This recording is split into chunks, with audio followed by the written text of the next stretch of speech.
ጉልበተኞች ኢትዮጵያ የሚገርም በጣም የሚያስተንቅ በዓለም መድረክ ላይ ሁላችንም አንገታችን ቃና የሚያደርግ ብዙ ምርጥ ታሪክ አላት። ጥያቄ ጠይቆ እኮ እንቅልፉን የሚተኛ የምክር ቤት አባል እያየን ነው መልሱ ሲሰጥ። ዛሬ ላይ ሆነን በትናንት በሆነ ነገር ላይ እንጋጫለን። ዛሬ ላይ ሆነን ትናንት በሆነ ነገር ላይ እንዋጋለን። የሄደ ትናንትን ፍለጋ ሲማስኑ የምንመለከተው አብዛኞቹን አመራሮችን ነው። ምን መሰለ የሀገራችን አንዱ ፖለቲካ ችግር የሴራ ትንተና ነው። የሴራ ፖለቲካ በሌለበት ሀገር የሴራ ትንተና ይኖራል። እንደ ግለሰቦች የሚሳሳቱ ከሆነ እየተማሩ እየተቀጡ ያደጉ የጎለበት ይሄዳል። አንድ ቀንም ሲማሩ ሲቀጡም እንደውም አብዛኞቹ እንደውም የተወሰኑ አካላት ናቸው። የቆሞ ቀር እይታ ብልጽግና ውስጥ በሐሳብ ላይ የሚወያዩ ብልሆች የበዙበት ብልጽግና ነው ያለን ወይስ በክስተት ላይ የሚወያዩ ናቸው ያሉት ወይስ ህዝቡ የሚለው ላይ ጥንቃቄ ወሰዱ? ጥንቃቄ ወሰዱ። እናንተም አንዳንድ የምትሉት ላይ ጥንቃቄ እኔ አልኩ። ኑሯችን ምንልክ ሀገር ነው ምን መስለው ገና በቅጡም እርዳታ ያላገኘን ሀገር ነው ምን መስለው ኑሯችን።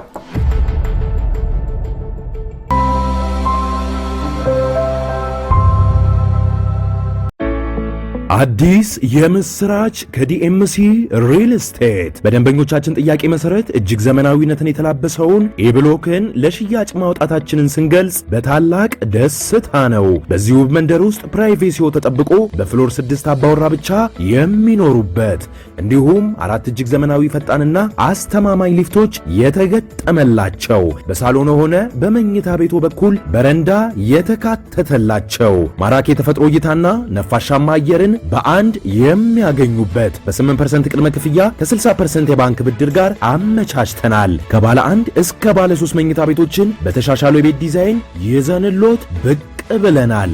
ምን ይጠብቃሉ? አሁኑኑ ከታች ባለው ስልክ ይደውሉ። ብልጽግና ኢትዮጵያ እንዴት ያለች ነች? በተለይ ባለፉት 5 ዓመታት በተለያየ መልኩ የሚገለጹ ጉዳዮች አሉ። አንድን ሀገር የሚያሰኙ መሰረታዊ መለኪያዎች አሉ።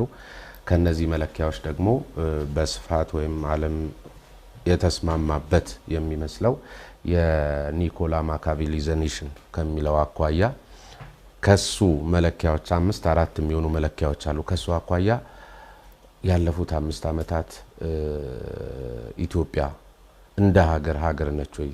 በዚህ እንጀምር። አመሰግናለሁ በጣም እድሉን ስለሰጠኝ እና ስለሰጣችሁኝ። አሁን ያነሳው ኒኮላ ማኪያቬሊ የጣሊያናዊ ፊሎሶፈር ነው እና በሞደርን ታይም ላይ የፖለቲካ ሳይንስ ተማሪዎች በጣም የታወቀ የፖለቲካ ሞደርን ታይም የፖለቲካ ሳይንቲስት እንደሆነ ያምኑታል። አሁን ሀገርን በተመለከተ ያለው ዴፊኒሽን የማኪያቬሊ ዴፊኒሽን ነው ስራ ላይ እንዳለ የሚታመነው። ለምሳሌ እንደ ኒኮላ ማኪያቬሊ የመጀመሪያው ኔሽን የሚለውን ሐሳብ ጽንሰ ሐሳብ የተነተነውና የተረጎመው ኒኮላ ማኪያቬሊ ነው። ኔሽን ማለት ሀገር ማለት ነው። ኔሽን አሁን ሀገርና ኔሽን የሚለው ኢንተርቼንጅብሊ ይጠቀሙታል። ኔሽን የሚለውን ሐሳብ በተመለከተ እንደ ኒኮላ ማኪያቬሊ ቢያንስ ከ4 እስከ 5 ጉዳዮችን የሚያሟላ ህጋዊና ፖለቲካዊ ተቋም ነው ሀገር ማለት። የመጀመሪያው ዲፋይንድ የሆነ ጂኦግራፊ ሊኖረው ይገባል፣ ግዛት ሊኖረው ይገባል። ከየት መልስ ነው ድንበር ዲፋይንድ የሆነ ቴሪቶሪ ወይም ግዛት ሊኖረው ይገባል የመጀመሪያው። ሁለተኛው ፖፑሌሽን ነው፣ ህዝብ ሊኖረው ይገባል። ሶስተኛው ሶቨርኒቲ ነው፣ ሉዓላዊነት ሊኖረው ይገባል። አራተኛው ማዕከላዊ መንግስት ወይም ጋቨርንመንት ሊኖረው ይገባል። በአምስተኛ ደረጃ የሚታየው ደግሞ ኢንተርናሽናል ተቋማት እውቅና የሰጡት ፖለቲካዊና ህጋዊ ተቋም ኔሽን ነው የሚባለው፣ ሀገር ነው የሚባለው የሚል ዴፊኒሽን አለው። ከዚህ አኳያ የኢትዮጵያ የሀገረ መንግስት ግንባታ ለረጅም ጊዜ እየተሞከረ ለረጅም ጊዜ ፕሮሰስ ውስጥ ቆይቶ የሀገረ መንግስት ግንባታው ዛሬ ኢትዮጵያ የያዘችውን ቅርጽ ይዛለች ተብሎ የሚታመነው አፄ ምኒልክ ዘመን ላይ ነው የሀገረ መንግስት ግንባታው የዛሬዋን የኢትዮጵያን ቅርጽ ያስያዘው። ነገር ግን ሀገረ መንግስት ወይም ኔሽን የሚባለው አንደ ከተፈጠረ በኋላ በቀጣይነት የሚሰሩ ስራዎች አሉ። የሀገር ግንባታ፣ የተቋም ግንባታ የሚሉ ጽንሰ ሐሳቦችና ተግባሮች አሉ። ኔሽን ቢልዲንግ፣ ስቴት ቢልዲንግ የሚሉ ጽንሰ ሐሳቦችና ተግባራት አሉ። ከዚያ አኳያ ሲታይ ኢትዮጵያ አሁን እንደ ሀገር የሚያጋጥሙ ፈተናዎች አንዱ ምንጭ የሀገረ መንግስት ግንባታው ውስጥ የሚታዩ እንከኖች ናቸው። አሁን እንከን ነው ወይ ነው? እኔ አሁን እርሶ ከጠቀሱት የማካቬሊ ቲዮሪ ወይ የሚታመነው እንደ ሀገር የአንድ ሀገር ህዝብ እንመስላለን ወይ? ግዛትስ እንደ ሀገር የሚያስብ ወይም እንደሱ አይነት አመለካከት ያለው ህዝብ አለ ወይ? ማዕከላዊ መንግስትንም በተመለከተ በህገ መንግስቱ በተሰጠው ስልጣንና ኃላፊነት መሰረት ኤክሰርሳይዝ እየተደረገ ነው ወይ? መንግስት የሚመራው ሀገር ነው ወይስ ጉልበተኞች የሚመሩት የሚመስልበት በተለያዩ መገለጫዎች ይሄን ማንሳት ስለሚቻል፣ ስለዚህ ከአፄ ምኒልክ ጊዜ የጀመረው ያሉት እንትን እየተገነባ ይሄዳል። ቀስ በሂደት ብዙ ነገሮች አሉ። የኛ እየተገነባ ነው እየተናደ ነው እየሄደ ያለው? ጉዳዮችን በቁንጽሉ ከተመለከትክ ይቸግርሃል። እንዴት አሁን ያለው ሁኔታ ቁንጽል ተብሎ የሚወሰድ ነው? እሱ ነው ችግሩን እያስፋፋ ያለው። አሁን ሀገር ላይ እየደረሰ ያለው ከግዛት አኳያ፣ ከህዝብ አኳያ፣ ከገቨርንመንት አኳያ ነገሮችን በቁንጽልም ቢሆኑ በቁንጽልነታቸው አይቶ ቶሎ የሆነ ካልሆነ ምንድነው መሰለ ሐሳቡን መጀመሪያ የተደራጀ ሐሳብ የመጀመሪያ ደረጃ ኢትዮጵያ እንደ ሀገር ጥንታዊትም ናት። እንደ ሀገር የሚያከራክር አይደለም። ዲፋይንድ ጂኦግራፊ አላት፣ ህዝብ አላት። ሶቨርኒቲዋን፣ ሉዓላዊነቷን፣ ነፃነቷን ጠብቃ የመጣች ሀገር ናት። እንደ ሀገር ለኛ ብቻ ሳይሆን ለአፍሪካውያን ጭምር ኩራት ናት። የመንግስትነትን ታሪክ እንኳን ብንወስድ በዓለም ላይ ጥቂት የረጅም ታሪክ ካላቸው ጥቂት ሀገሮች ውስጥ ግንባር ቀደሟ ናት። በጥንታዊ ስልጣኔዋ ትታወቃለች። ኢትዮጵያ የሚገርም በጣም የሚያስደንቅ በዓለም መድረክ ላይ ሁላችንም አንገታችን ቃና የሚያደርግ ብዙ ምርጥ ታሪክ አላት። የዛ አኳያ እንደ ሀገር ኢትዮጵያ መጀመሪያ በሱ ላይ ግን ሁሉም ኢትዮጵያውያን ይስማማሉ፣ ይግባባሉ። ልመጣልህ ነው። ይሄም ሆኖ ግን ምንድነው የሀገረ መንግስት ግንባታችን ውስጥ ያለው ችግር ምንድነው? እንከን ምንድነው ብለህ ብትወስድ የመጀመሪያው ሀገር የሚባለው ፖለቲካዊና ህጋዊ ተቋም ቅድም ያልናቸው አምስቱን መስፈርቶች ይዞ አንድ ከተፈጠረ በኋላ የሀገር ግንባታ የማያቆም ቀጣይነት ያለው ተግባር ነው። የተቋም ግንባታ የማያቆም በትውልዶች ቅብብሎሽ የማያቆም ቀጣይነት ያለው ተግባር ነው። ይሄ አንዱ ነው። ሁለተኛ አንድ ነገር ሀገር የሚያሰኙ ጉዳዮች ዙሪያ ወይም የአንድ ሀገር ዜጎች እንደ አንድ ሀገር ልጆች የጋራ መግባባት የግድ መፍጠር የሚገባቸው ጉዳዮች አሉ። የግድ መፍጠር የሚገባቸው ጉዳዮች አሉ። አነሳለሁ፣ እሱ ነው ላነሳለሁ። ለምሳሌ የአንድ ሀገር የጋራ ሰነድ ነው የሚባለው አንዱ ህገ መንግስት ነው። በህገ መንግስቱ ዙሪያ በሀገሪቱ ህገ መንግስቱ ዙሪያ ላይ እጅግ አብዛኛው ሰው የተግባባበት አልነበረም። ሁሉ ሰው ላይ ያግባባ ይችላል። እጅግ አብዛኛው ግን የሀገሪቱ ልጆች መግባባት ነበረብን። ህገ መንግስት የአንድ ሀገር ዜጎች የውል እውነት የጋራ እውነት መሆን ነበረበት። በዚህ ላይ መግባባት የለንም። ሁለተኛው የአንድ ሀገር ልጆች በብሔራዊ ምልክቶቻቸው ዙሪያ ላይ የሰፋ ልዩነት ሊኖራቸው አይገባም። ለምሳሌ እኛ የ3000 ዓመት ታሪክ አለን እያል በአፍሪካ የነጻነት ቀንደል ነን ምሳሌ ነን እያል በጣም ብዙ ትልልቅ ነገሮች ኢትዮጵያ ሰርታለች፣ የጥንታዊ ስልጣኔ ባለቤት ናት እያል ይሄ ብቻ አይደለም የሰው ዘር መነሻ እያል ነገር ግን ይሄን ሁሉ ዘመን መተን ዛሬ ላይ ሆነን በብሔራዊ ምልክቶቻችን ዙሪያ ላይ እንኳን መግባባት ገና አልተፈጠረም። በባንዲራ ምክንያት ግጭት ይፈጠራል። በባንዲራ ምክንያት ጭቅጭቅ ይፈጠራል። በባንዲራ ምክንያት እርስ በርስ ሽኩቻ አለ። ስለዚህ አንድ የውል እውነት ሆኖ መውጣት የሚገባ ነገር አልሆነም ማለት ነው። ብሔራዊ በዓላት ዙሪያ ላይ እንኳን እንበለውና በዓለም አቀፍ ደረጃው እንኳን መከበር የሚችለው አድዋ ዙሪያ ላይ እንኳን መግባባት የለብንም። ስለዚህ እነዚህ ነገሮችን ስትመለከት የሀገረ መንግስት ግንባታችን ዙሪያ ላይ ያለው እንከን ዛሬ ላይ ዋነኛ የፖለቲካዊ ትርምስ መነሻ ነው የሆነው። ስለዚህ ይሄን መፍታት ያስፈልጋል። ምናልባት እንዴት መንግስት ይሄንን ለመፍታት አስቧል? ወደሱ ከመጣታችን በፊት እነዚህ ነገሮች ዋና ችግሮች ስለዚህ ቀደም ሲል ከማካቬሊ ቲዮሪ አኳያ እንግዲህ መሰረታዊ በሆኑ ሀገራዊ ጉዳዮች ላይ እንግዲህ የህገ መንግስቱ መሰረታዊነት ምን ማለት እንደሆነ እርሶ ነግረውኛል። ማንንም ያውቀዋል። ቀደም ሲል መግቢያችን ላይ ስለ ኢትዮጵያ ጥንታዊነት፣ ስለ ኢትዮጵያ ተምሳሌትነት፣ ስለ ኢትዮጵያ ሁሉ ነገርነት የነገሩኝ ነገር አለ።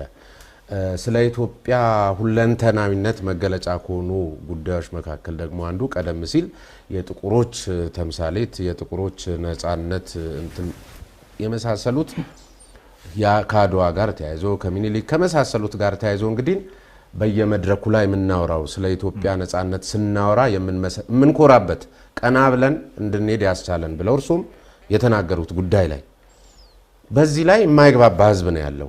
ቀደም ሲል ኒኮላ ማካቬሊ ከጠቀሰው መካከል አንዱ ህዝብ ነው፣ ፖፑሌሽን ነው። ህዝብ ብቻ እኮ አይደለም። በእነዚህ ጉዳዮች ላይ አሁን በጠቀሱልኝ የወል እውነቶች ላይ የማይግባባው ህዝብ እንደ ህዝብ ብቻ ሳይሆን አጠቃላይ ኤሊቱም የፖለቲካው ማህበረሰብም ይልቁንም እዚያው አሁን ለምሳሌ እርሱ ያሉበት የብልጽግና ፓርቲ ውስጥ ያሉ አካላት በየደረጃው የሚገኙ አካላት ሁሉም እያልኩ አይደለም፣ እነሱ እንኳን በእንደዚህ አይነት ሁኔታ ላይ የጋራ መግባባት የላቸውም። እንደውም ሰሞኑንም በአንድ ሚዲያ ላይ ተመልክቻለሁ። የጠቅላይ ሚኒስትሩ የማህበራዊ ጉዳይ አማካሪ ዳንኤል ክብረት የመንግስት አመራሩ ነው በታሪክ ላይ የመረዳት ልዩነት ያለው የሚል ነገር አንስቶ ተመልክቼ ነበርና በእነዚህ ጉዳዮች ላይ ያልተግባባ ህዝብ ባለበት ሀገር በእነዚህ ጉዳዮች ላይ መግባባት እንዲፈጠር አሁን ቀጥሎ የሚያነሱልኝ እየሰራ የማይመስል መንግስት በእነዚህ ጉዳዮች ላይ ልዩነቱ እየሰፋ እንጂ እየጠበበ የማይመስል ምልክቶች እየታዩ ባለበት ሁኔታ እንደ ሀገር ነን ወይ ማለት ይቻላል ወይስ ምንድነው በእንጥልጥል ላይ ያለ የሀገረ መንግስት ግንባታ ነው ብሎ መውሰድ ይቻላል የሚሉ አሉ። ግን እኔ በእንጥልጥልም ሳይሆን በቁልቁለት ላይ ያለ የሀገረ መንግስት ግንባታ ነው ብሎ መውሰድ የሚያስችል ይመስለኛል። እነዚህ በጣም መሰረታዊ ስለሆኑ የሀገረ መንግስት ግንባታችን እንጥልጥል ላይ የቆየ ነው የሚለው ሐሳብ ትክክል ነው፣ እኔም እስማማበታለሁ።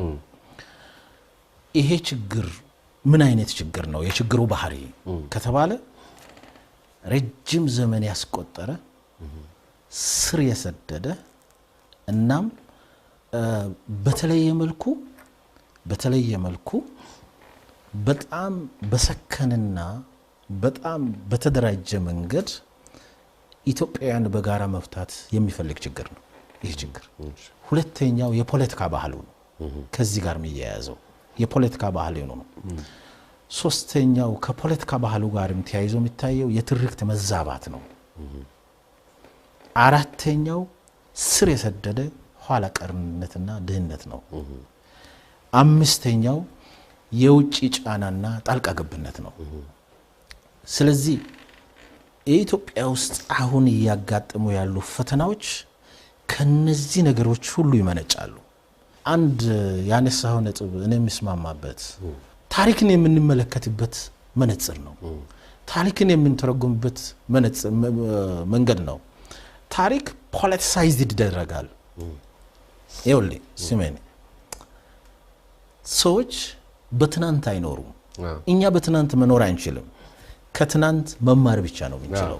ነገር ግን ትናንት ዛሬ ለኛ ዛሬ ላይ ሆነን ትናንት በሆነ ነገር ላይ እንጣላለን። ዛሬ ላይ ሆነን በትናንት በሆነ ነገር ላይ እንጋጫለን። ዛሬ ላይ ሆነን ትናንት በሆነ ነገር ላይ እንዋጋለን። ይሄ ሐሳብ ድራይቭ አድርጎ ግጭት ውስጥ፣ ጦርነት ውስጥ የንጹሃን ሞት፣ መፈናቀል እንዲኖር ያስከትላል። እንዲህ አይነት ችግር ያለበት ሀገር ነው ያለው። ይሄ ማለት ግን ኢትዮጵያ እንደ ሀገር በኋላ ማነሳለሁ ኢትዮጵያ እንደ ሀገር እነዚህ ፈተናዎች በሙሉም ይያለ ወደፊት እየገሰገሰች ያለች ነው ተስፋ ያላት ሀገር ናት ተስፋ ብቻ አይደለም የሚገርም ተስፋ ያላት ሀገር ናት እነዚህን ችግር ለመፍታት መንግስት ምንድነው እየሰራ ያለው ኦል ኢንክሉሲቭ ናሽናል ዲያሎግ ማካሄድ አለብን ኢቭን ለናሽናል ዲያሎግ ስምቹ ሁኔታ አለው አሁን የችግሩ ፈተናዎቹን ጥልቀታቸውን ስፋታቸውን ነግረውኛል ግን እኔ አሁን አንድ በጣም የምጠራጠረው የችግሩን አሁን እርሶ ቅድም የጠቀሱትን በልኩ የተረዳስ አካል አለ ወይ እንደውም እኮ ከፊት ያለውን ማየት ከብዶት የምንመለከተው አመራሩን ነው ከትርክት መዛባትም ጋር ተያይዞ በየአጋጣሚውና ከጉዳዩ ጋር ምንም ተያያዥነት በሌላቸው መድረኮች ሁሉ ሲፈርጅና ነገሮችን በቅጡ ተረድቶ ወይም ደግሞ ለናሽናል ዲያሎግ እንደ ተዘጋጀች ሀገር እንኳን በማይመስል ደረጃ ለናሽናል ዲያሎግ የተዘጋጀ ሀገር ከንግግሩ ጀምሮ ዝግጁነቱ የሚገለጽባቸው በርካታ ማሳያ ነገሮች ሊኖሩ ይችላሉ አሁን ግን የሚበዙትን ስናይ ለዚህ የተዘጋጁ የማይመስሉ የትርክት መዛባቱን እያጦዙ ያሉና በእጃቸው ያለውን ማጥበቅ አቅቷቸው የሄደትን አንተን ፍለጋ ሲማስኑ የምንመለከተው አብዛኞቹን አመራሮችን ነው አንድ ጊዜ እንደውም በጣም በምን ቋንቋ ለግለጸው በቃ ማለት ወይ በሚሰለች ወይ በሚደብር መልክ ማለት ሲጀመር ሰዎችን ለመፈረጅ ወይም ህዝብን እንደ ህዝብ አንድ ነገር ለማለት በራሱ በቅቶ መገኘትን ይጠይቃል ዝም ብሎ ያሻው አካል ያሻውን ነገር ሲል ምን መለከተው እዚሁ መንግስት አመራር ውስጥ ያሉ ናቸውና ከትርክት መዛባት ጋር ተያይዞ ባለቤቱ ማን ነው ትርክቱን ያዛባ ያለው ወይ ኤሊቱ ነው ወይ አሁን ብዙ ጊዜ ደግሞ እናንተ በዚህ በአክቲቪስቱ በመናም ተሳብቡትም ነገር አለ ቀዳዳውን እያሰፋ ያለው አካል እንደውም የሚበዛው እዛው እርሱ አካባቢ በምክር ቤትም ስለምናያቸው ወደ በኋላ ስለምናነሳው በምክር ቤቱም እንደ መንግስትና ያለን በፓርቲም በፖለቲካ መድረኮችም ላይ እንደሱ አይነት ነገር እንመለከታለንና ለማለት ያህል አሁን እርሱ ያሉኝ አንድ ነገር ደስ የሚለኝ ኢትዮጵያ ወደፊት እየገሰገሰች ነው ተስፋ ያላት ሀገር ነች ሲባል የሆነ ብዙ እንደርሱ ተመሳሳይ አመራሮች በስበት ህግ የምታምኑ ይመስል ብሎ ነው ወደፊት መገስገስ እንዴት ነው መገለጫው የሚል ነገር እኔ ግራ ስለገባኝ ሰውም ግራ ስለገባው ይንገሩት ያነሳው ጥሩ ነው በመጀመሪያ ደረጃ የሀገራዊ ምክክር ኮሚሽኑን በተመለከተ ነው የሀገራዊ ምክክር ኮሚሽኑ ላይ አንድ ጥንቃቄ የምናደርገው እኛ እንደ መንግስት ገለልተኛ አካል ነው ገለልተኛ አካል መንግስት እንደ አንድ ስቴክ ሆልደር ነው ከሀገራዊ ምክክር ኮሚሽን ጋር ያለው ግንኙነት እንጂ ገለልተኛ ሆኖ ይሄንን ጉዳይ አንድን አካል ብቻ ሳይሆን መላውን የኢትዮጵያ ህዝብ ወክሎ የሚሰራ ተቋም ነው አሁን ስለ ሀገራዊ ምክክር ኮሚሽን እኔ ሲገልጽ እንደ አንድ ስቴክ ሆልደር የመንግስት አካልና ከመንግስት አኳያ እንዴት እንደምንመለከተው አንድ ሁለተኛ ሀገራዊ ምክክር ኮሚሽኑ አጋጣሚ ሆኖ እኔ ለሚሰራው ተቋም ለኢትዮጵያ ህዝብ ተወካዮች ምክር ቤት ተጠርነት ስላለው በየጊዜው ከቀረቡ ሪፖርቶች ላይ ተነስተን እንደ አንድ ስቴክ ሆልደር ነው እንጂ የምናቀርበው የሀገራዊ ምክክር ኮሚሽኑ ገለልተኛ ነው የራሱን ጉዳይ በተመለከተ በዝርዝር በዚህ መድረክም በሌሎችም መድረኮች እነሱ ራሳቸውን ሐሳብ ያቀርባሉ ግን እኛ እንደ መንግስት እንዴት ነው የምንመለከተው ይሄንን ከመንግስት አኳያ ለሀገራዊ ምክክር ኮሚሽኑ እንዲሳካ ምን አይነት ቁርጠኛ አቋም አለን የሚለውን አያይዤ ማንሳት ይፈልጋለሁ እንደ አንድ ስቴክ ሆልደር ተቋሙ ገለልተኛ ነው በዚህ ማቀፍ አንድ ያነሳው ጥያቄ አለ ምቹ ሁኔታ አለ ወይ ለሀገራዊ ምክክር ኮሚሽኑ የሀገራዊ ምክክር ኮሚሽን ያካሄዱ ሀገሮች ልምድ ሲታይ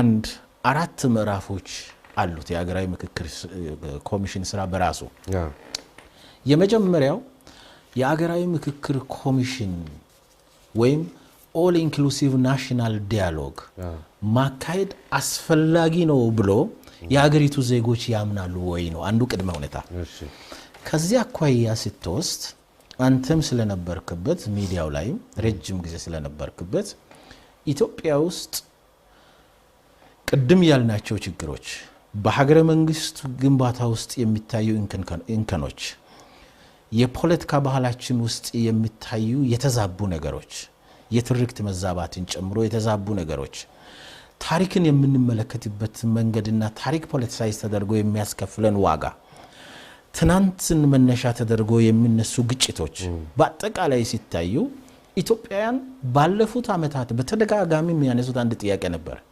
ፖለቲከኞችም ከፖለቲካ ውጪ ያሉ አገር ወዳድ ዜጎችም ይሄን ጉዳይ ቁጭ ብለን ተነጋግረን ታሪኩን ዘግተን ትናንት ያለፈውን ጉዳይ በእርቅና በይቅርታ ጨርሰን ወደፊት ብንሄድ አይሻልም ወይ እንደ ሀገር?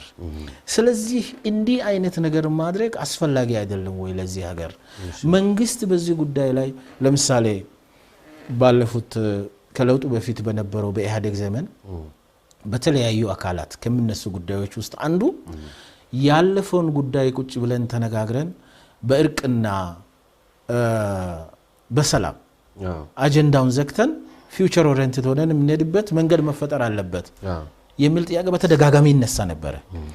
ስለዚህ አንዱ ላነሳው ያን ግን የነበሩ መንግስታት ለምሳሌ በኢህአዴግ ዘመን ብትወስድ ማን ከማን ጋር ስለተጣላ ነው ቁጭ ብለን የምንነጋገረው እርቅ ኮሚሽን ምናምን የሚያስፈልገው የሚል ሐሳቦች ስለነበሩ አዲስ የምስራች ከዲኤምሲ ሪል ስቴት በደንበኞቻችን ጥያቄ መሰረት እጅግ ዘመናዊነትን የተላበሰውን ኤብሎክን ለሽያጭ ማውጣታችንን ስንገልጽ በታላቅ ደስታ ነው። በዚህ ውብ መንደር ውስጥ ፕራይቬሲው ተጠብቆ በፍሎር 6 አባወራ ብቻ የሚኖሩበት እንዲሁም 4 እጅግ ዘመናዊ ፈጣንና አስተማማኝ ሊፍቶች የተገጠመላቸው በሳሎን ሆነ በመኝታ ቤቱ በኩል በረንዳ የተካተተላቸው ማራኪ የተፈጥሮ እይታና ነፋሻማ አየርን በአንድ የሚያገኙበት በ8% ቅድመ ክፍያ ከ60% የባንክ ብድር ጋር አመቻችተናል። ከባለ 1 እስከ ባለ 3 መኝታ ቤቶችን በተሻሻለው የቤት ዲዛይን ይዘንሎት ብቅ ብለናል። ምን ይጠብቃሉ? አሁኑኑ ከታች ባለው ስልክ ይደውሉ።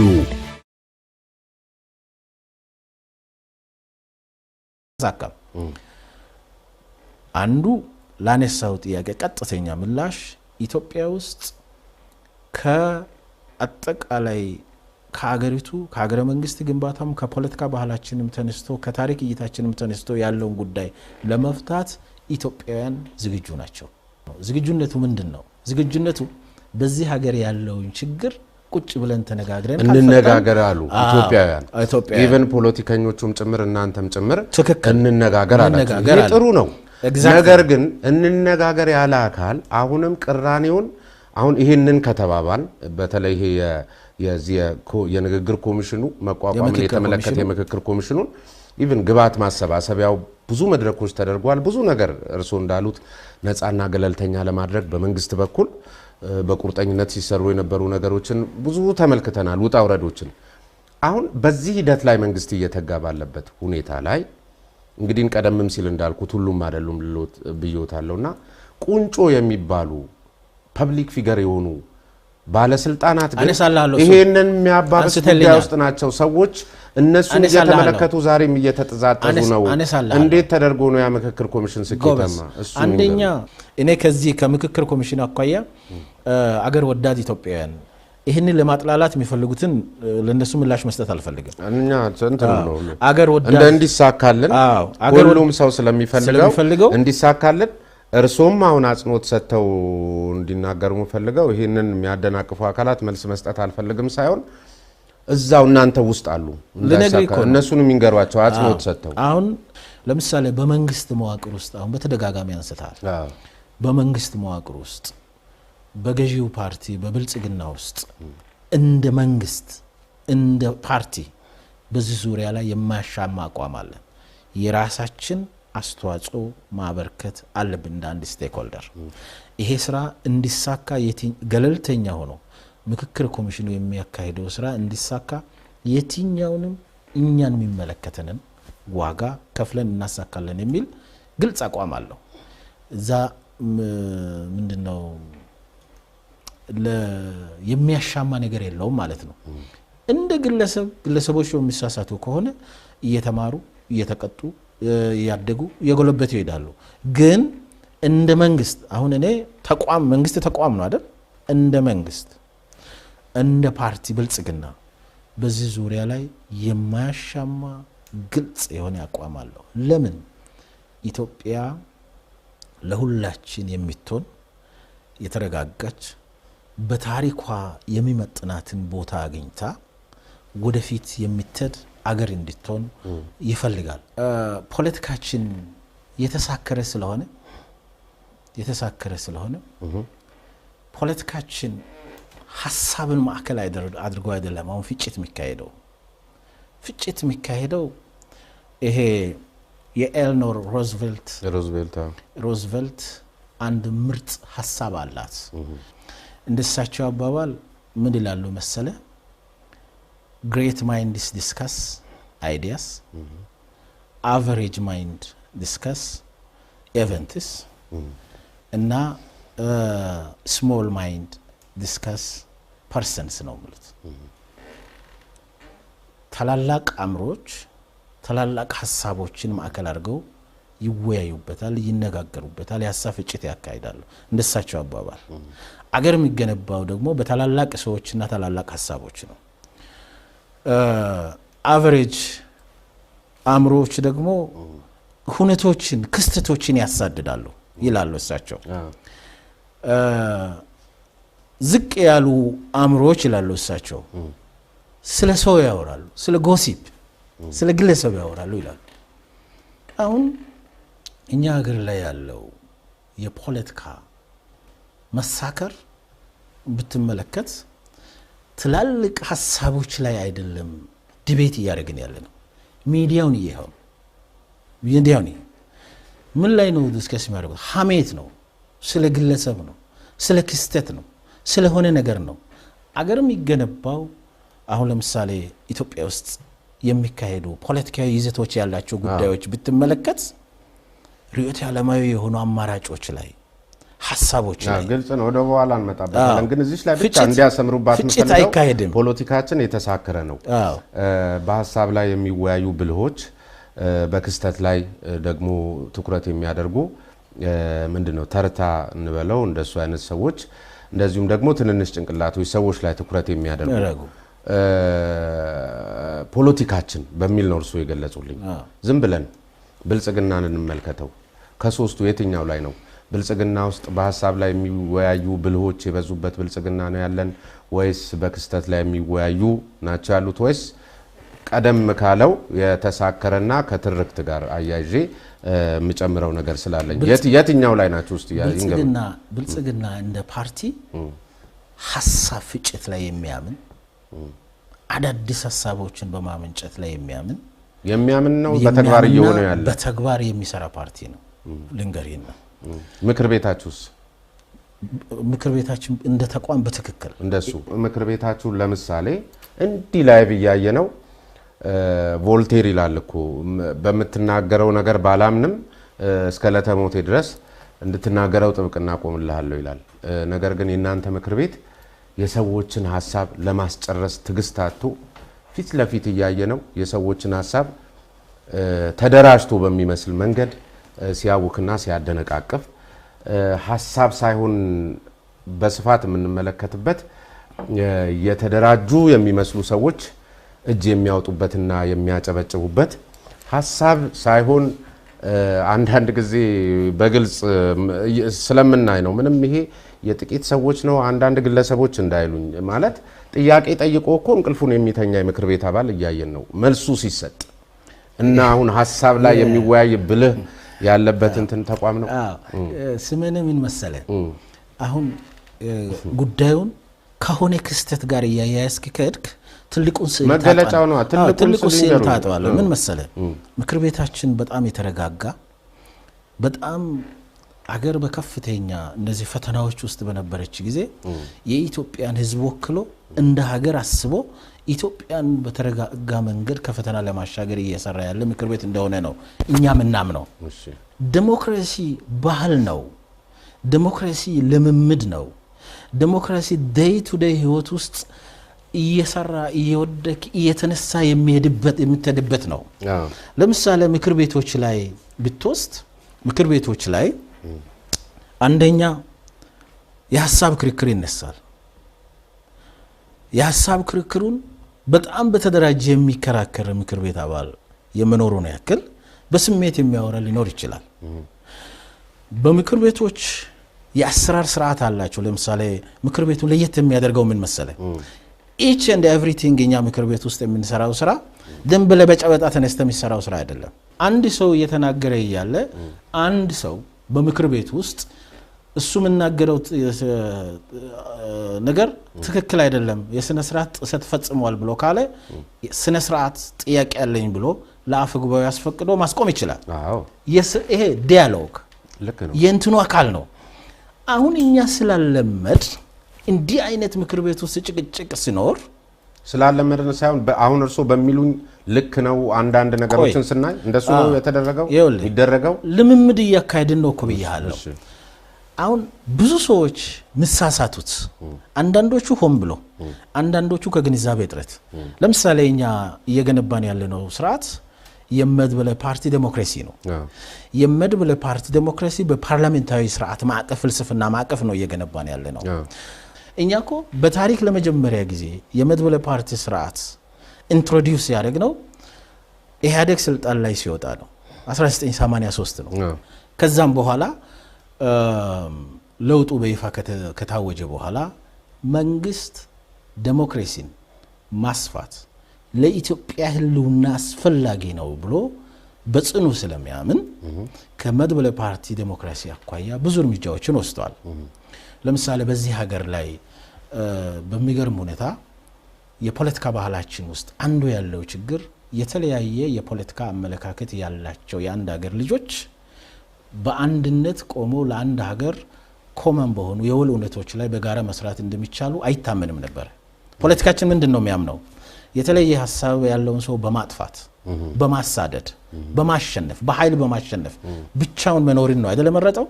ይሄን ሁኔታ ለመቀየር ለምሳሌ መንግስት ምንድነው ያደረገው? መንግስት አንደኛ የተፎካካሪ ፖለቲካ ፓርቲዎች ከምርጫ በኋላ ብልጽግና ፓርቲ ሙሉ በሙሉ ያሸነፈ ቢሆንም ካቢኔው ሲመሰረት ከላይ እስከ ታች የተፎካካሪ ፓርቲዎች እዚህ ውስጥ እንዲገቡ ተደርጓል። እና እሱ መገለጫ ነው ለዲሞክራሲ እጅግ በጣም እንጂ ብዙ ሰዎች ለማስመለስ የተጠቀማችሁበት የፖለቲካ ሴራ ነው እንጂ ለዲሞክራሲያዊ ስርዓት ግንባታ ወሳኝ ሚና ሊኖራቸው የሚችሉ አካላት ከናንተ ጋር በፖሊሲ እየተፋጩ ከናንተ ጋር በፖሊሲ እየተከራከሩ እቺን ሀገር ወደ ተሻለ አቅጣጫ ከፍ ማድረግ ሲኖርባቸው አየንኩ። ወደ እናንተ ከመጡ በኋላ አካታች ፖለቲካ በሚል አስባብ ተሽመድምደው አሁን ብልጽግና ያሻውን ነገር ሲያደርግ የሚከራከረው የሌለ በሚመስል ደረጃ እየተለማመድን ነው። ገና ነን። የመንግስትን ስልጣን የሰጣችሁት አካል እንደ ፓርቲ ልክ ከተሰጣቸው በኋላ አንድ ቀንም ሲከራከራችሁ ሲሟገታችሁ በሐሳብ ሲፋጫችሁ ተመልክተን አይተናናቅም። ምናልባት አንድ ጊዜ ክስተት ላይ ተመስርቶ የሆነች መግለጫ ጣል ያረጉ ካልሆነ በስተቀር እናንተንም ለማበርታት ሀገሪቷንም ለማጎልበት በሚያስል መልኩ አላየንምና ምናልባት አካታችነት እርሶ በሚሉት መንገድ ሆኖ ቢሆን ኖሮ ጥሩ ነው። ነገር ግን በዚያ ልክ በማይመስል ደረጃ ተጠልፈው ብልጽግና ሆነው ነው ቁጭ ያሉት እንደውም የሚባል ነው የሚነገርባቸው። ይሄ ሐሳብ የተሳሳተ ነው ብለን እናምናለን። እናንተ ለዚህ ደግሞ ማብራሪያና ምክንያታዊ ነን። እንፎካከራለን ማለት በሁሉም ነገር እንጋጫለን ማለት አይደለም። እንፎካከራለን ማለት እንደ አንድ ሀገር ልጆች አገራዊ የሆኑ ጉዳዮች ላይ በጋራ አንሰራ ማለት አይደለም። ለኢትዮጵያ ልማት፣ ለኢትዮጵያ ሰላም፣ ለኢትዮጵያ እድገት፣ ለኢትዮጵያ ከፍታ በጋራ ነው የምንሰራው። ምርጫ ሲደርስስ የየራሳችን ሐሳብ ይዘን ወደ ህዝብ ነው የምንነደው። እኔ ከብልጽግና የተሻልኩ ነኝ እኔን ምረጠኝ፣ እኔ ከኢዜማ የተሻልኩ ነኝ እኔን ምረጠኝ፣ እኔ ከአብን የተሻልኩ ነኝ እኔን ምረጠኝ ብለን ምርጫ ሲደርስ ወደ ህዝብ እንነዳለን። በምርጫ ያሸነፈ መንግስት ካለስ ለአንድ ሀገር በጋራ የሚሰሩ ጉዳዮች ላይ በጋራ መስራት እንደምንችል የኢትዮጵያ ፖለቲካ ውስጥ አዲስ ሐሳብና ተግባር እናምጣ ተብሎ ነው አንዱ የመጣው። ስለዚህ ዋናው